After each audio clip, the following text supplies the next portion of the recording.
This next topic is recording 8 of the marketing section of AS2. It looks at the concept of elasticity of demand. And elasticity is a very, very important concept in the marketing function of a business, because ultimately it's all about the responsiveness of customers, in particular in the first part to a given change in price. And then we look at a second concept as well as price elasticity in response to income changes. So first of all, to understand the concept of elasticity, if you would think of the analogy of an elastic band, and when you put pressure on an elastic band, it stretches, it moves, it responds to the pressure placed on it. So in the same way, when we think about the concept elasticity of demand, we're really saying how, or what kind of force or pressure can be applied on customers that makes them change their demand needs or wants. So as we know, demand is an ability to buy something backed by money. So what we're really looking at is how responsive consumers change those decisions to buy, either increasing to buy more or decreasing to buy less based on forces. And the first force, really we're looking at this determinant of what causes elasticity to change or move is price. So the two variables are price and quantity demanded. And really it's a measurement first and foremost. It can be calculated, and then the answer that you get from a calculation allows you to express a product or a service to be elastic or indeed inelastic in nature. In fact, the third way you could express elasticity is unit elasticity, and that's really showing that there is the same response to demand change to a given change in what the force is. And in this case, the first force we're looking at is price, the factor of price. So variable price and the variable demand, and we're looking at the relationship between those two. So the formula to calculate price elasticity of demand, capital P, small e, small d is the little annotation for the formula, is percentage change in quantity demanded on the top line over the percentage change in price. And really what you're ascertaining is if a business decided to change its price, that's the force, that's the variable, what would be the corresponding change in quantity demanded from that price change? In other words, how would consumers respond? Now, why is that very important? Well, because businesses need to know that if they change their price down the ways, in other words, decrease it, what is the resultant change in demand, and can they meet that demand in terms of supply? And secondly, if they increase the price of their good, what impact is that on the quantity demanded? So, for example, will there be a significant fall in quantity demanded? And if so, then what's the point in increasing the price in the first place if you then can't, shift the stock that you have to sell? So it's a really important analytical measure for a business to understand their products or service in response to, how elastic is my good, my product or my service. Because when we look at these calculations now and give some examples, you'll see that ideally any business wants to have a product or a service that's inelastic in nature. And that means really that it is quite liberal then for them, or freedom to increase its price, even though a response will be some change in quantity demanded, a decline, but not by more than the increase in price change, which results in then an increase in revenue. So, for example, if we calculated figures and we have a percentage change in quantity demanded to be 10% on the top line, and the corresponding price change that caused that change in quantity demanded was 25%. So, in other words, a business decides to change its price and the price is moved by 25%. Now, we'll say that the price, increased. So say it increased from £20 to £25, and that's a resultant 25% increase in price. And as a result of that price increase, demand fell. And it fell from 100, say, units to 90 units. So change of 10 units. And 10 over 100 is a tenth, so 10%. So a change in price of 25% is placed on the bottom line, and on the top line, okay, we place our 10%. And we do our division as we would normally divide top line by bottom line, and the answer is 0.4. Now, the rule when we calculate elasticity is that when the calculation is less than 1.0, the figure you get as the answer is less than 1.0, it means that the product or service that you are dealing with is inelastic in nature. Now, how do we describe that, or what does that mean? It means that for any given change in price, there is a less than responsive change in quantity demanded. So in this example, price changed by 25%. In this particular example, decreased. And as a result, quantity demanded,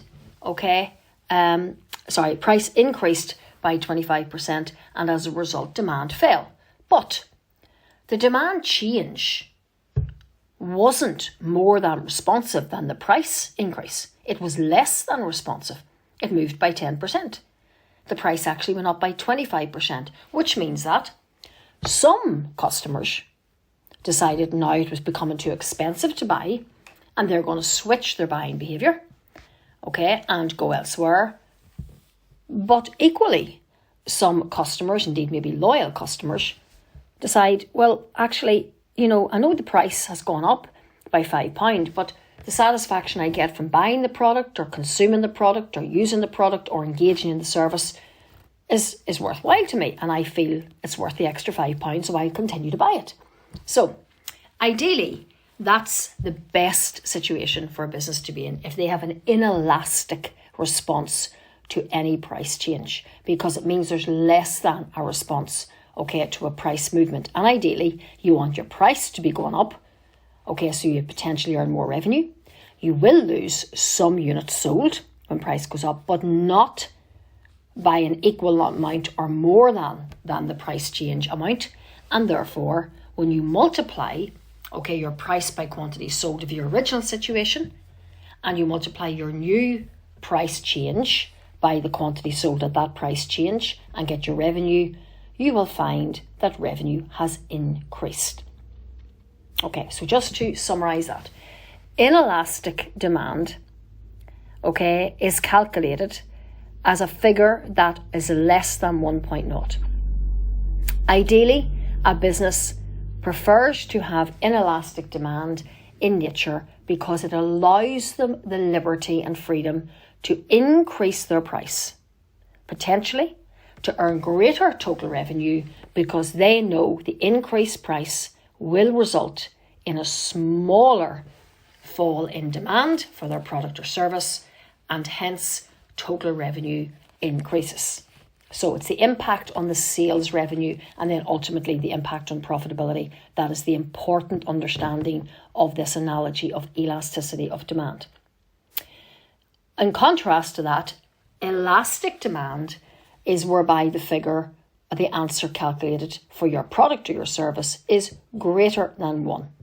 So if you have a percentage change in price on the bottom line, say, for example, it is 25%. Same thing, you increase your price and the change of the price from the original was 25%, and it's an increase in price, 25% bottom line. And the resultant change in quantity demanded is actually 40%. In other words, decline. Because we know, and we've learnt this concept, basic theory of demand and price, or price and demand, is a downward sloping demand curve. Price and quantity demanded, in theory, when price increases, demand falls, and when price falls, demand increases. So, elastic in this particular example is when the price increased by 25%, and in fact the quantity demanded as a result of the increased price change fell by more than 40%, or indeed more than 40%. So when you calculate your price by quantity sold in the original situation and your price by quantity demanded in your new scenario with the fall in demand, okay, you will find that your revenue has decreased. Okay, so in other words, what's the point in the business increasing your price? What's the point in your business putting this price up when it's dealing with an elastic good or service? Because in fact, revenue is going to fall. So it's not beneficial to you. And because you have lost units sold or quantity demanded, you have lost perhaps good loyal customers in that scenario that never come back to you, never return, because they are disappointed that your prices are going up and they are not prepared to pay those increased prices, and they will revert elsewhere to another competitor. Unit elasticity, okay, then is basically explained as the given change in price equates exactly to the given change in demand, which ultimately results in no negative or positive change in revenue. Okay, so in other words, revenue staying the same. So for example, if your price increased by 10%, corresponding quantity demanded fell by 10%, there will be no net effect on your revenue at all. Now, what is very important, okay, in all of this, because that's the logistics, the technical and the mechanics of elasticity. As a calculation, you get an answer and then you're able to define whether the product or service is elastic or inelastic in nature. What is very important now to understand with this concept is what actually are the influences that allows or places pressure on whether a product or service becomes elastic or inelastic in nature. In other words, what are the influences on the force on demand to say that either customer responds more than responsively or indeed less than responsively. So the factors influencing the price elasticity of demand include: number one, the necessity of the good or service. If a good is felt to be essential in nature, then of course people will continue to buy it, even if price increases. Okay, so they're going to still buy what they buy of that in quantity terms of that particular product week in, week out, or month in, month out. So for example, and this is a very, very easy one to remember as a factor because we are living through cost of living crisis now and all households are experiencing this. You know, we have to pay our heating bill, we have to fill our oil tanks, we have to put fuel in our car, we buy our necessity basic food products for our kitchens, like our bread and our milk and our fruit and our veg and our meat or fish content for our staple diet, and indeed, our toiletries like toilet roll, body fresheners, etc. And as those prices increases, people don't say, well, I'm actually not buying milk anymore, or they don't go to the supermarket and say, actually deodorant has gone up 20% over the last 2 shopping trips. Therefore, I'm not buying it, I'm going to smell. Or indeed, I'm going to change my entire habit of how I eat because I'm going to come off milk, not going to eat bread, can't eat meat, can't afford fish. Okay, what am I actually supposed to eat? So, food produce or necessity-based goods are often deemed a necessity item and consumer expenditure, and therefore, when price changes up the ways, increases, there is a less than responsive change in quantity demanded. Okay, now there will be a response, but a less than responsive. In other words, you're still going to buy your milk and your bread. Okay, you will still buy your meat, but instead of maybe buying steak for 4 days a week, you might buy steak 2 days a week. Okay, so you do respond a little bit, but not by as much as the price change. Secondly, a second factor would be the addictive nature of goods. So habit-forming goods, or also as we know them to be demerit goods. So examples of those kind of addictive demerit habit-forming goods like alcohol, cigarettes, obviously drugs, etc. When people use them, consume them and want them, they will get them regardless of price changes or costs to them. So they are also products that very much have an inelastic nature in terms of the force of demand. Thirdly, third factor is the availability of substitutes. The more substitutes there are, then obviously the more responsive a consumer would be to a price change. So ideally, if a competitor decreases their price, and even though you've been loyal to company A for a long time, but company B is offering the exact same substitutable product to company A, and you hear that they've reduced their price, there is a likely chance you are going to switch and buy from the competitor. So the availability of substitutes, and vice versa. Okay, customers coming to the business you're with if your business reduces their price. So customer switching behaviour regularly and at speed is a very, very good sign that there is an immediate responsiveness, so there's availability of substitutes and people will respond accordingly. And likewise, the same thing, if prices go up, you switch away. Number 4, the actual percentage of your income which you spend on a good or service. So if you spend a particularly low percentage of your weekly wage or monthly salary on a good, then you're unlikely to notice a large percentage change in price. So, if it's a small amount you're spending monthly and the price is going up of that particular product or the use of that service by 2% or 5%, you don't really see a big drastic impact on your spending power. So it's unlikely that you will respond to that price change in any sharp or significant way. In contrast to that, if you're spending a significant percentage of your income on goods or services and those prices change and indeed increase, you would switch drastically away from the purchase of those to an alternative. So again, elasticity and inelasticity is determined by your level of income spent on particular goods or services. And number 5 is the time period over which elasticity is measured. So obviously demand tends to be more responsiveness, more elastic over longer periods of time. So the market, for example, for oil is a good example to look at with this particular factor. So if the oil price increases, generally people who have central heating, will still buy oil in the short term as they need it, but not so in the short run. The demand is inelastic. If the price stays high over the longer term, then consumers may indeed actually make decisions if they continue to see price rises over a 2-3 year period. They then may decide to make a decision in the long run to switch to an alternative energy provider, maybe such as gas or another renewable source. So it's very important that we look at that factor as well in the longer term period. Now, income elasticity of demand, the second concept under this umbrella term of elasticity, is really the exact same measurement, only we are changing the word price with income. So the original situation, price elasticity, is all about the supplier, the business deciding to change something, i.e. price, and then the corresponding response in demand by the customer. Now, we're looking at the percentage change in income and the corresponding change in demand by the customer. So the percentage change in income is about the customer. The customer either is earning more or earning less. That's not a supplier's decision. That's a person's individual earning potential, etc. So on the top line, percentage change in quantity demanded. On the bottom line, percentage change in income.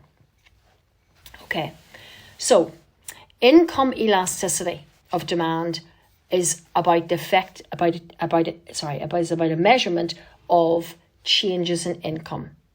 So if there's a 10% increase in income, it will enable consumers possibly to spend approximately 10% more on products.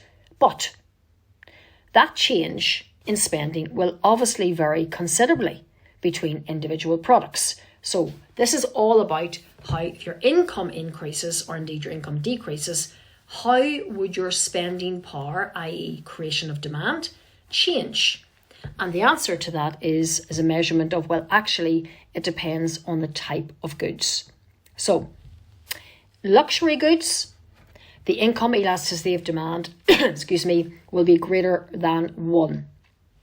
What does that mean? Greater than 1 is elastic, a response, a more than responsive change in income. So for example, if somebody's income increases by 5% in a financial year and they get a pay increase of 5%, you might find that what they do with that income changes quite significantly. So now they are buying more luxurious goods, food items, household items, clothing items, footwear items, changing their car, maybe going on weekends away, previously maybe didn't go on any type of holiday whatsoever. So there's a more than responsiveness change if income increases.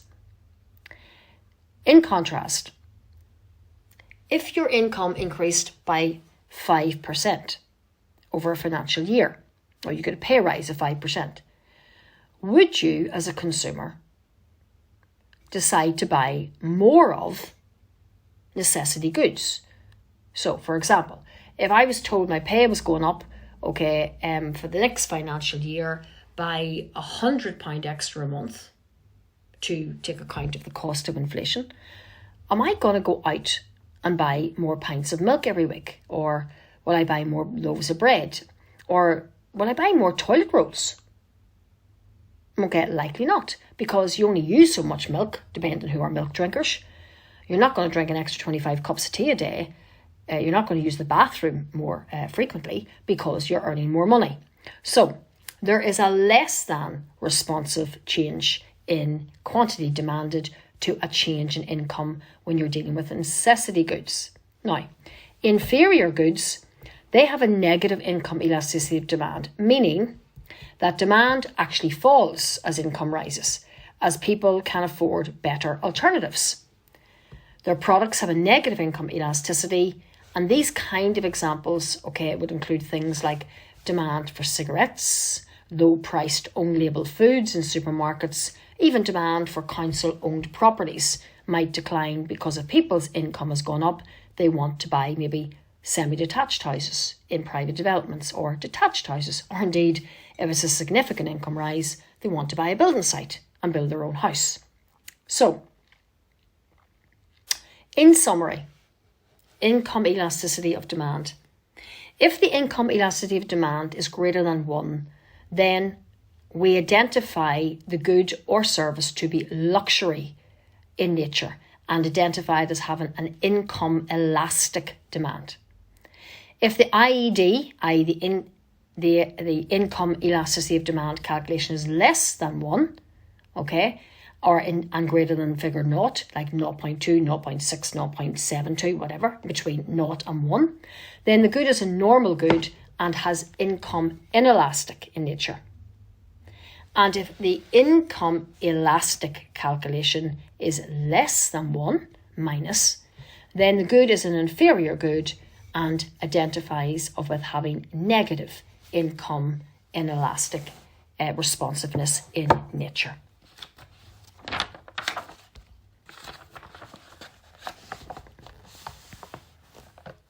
The next topic of recording is going to look at e-commerce and mobile technology.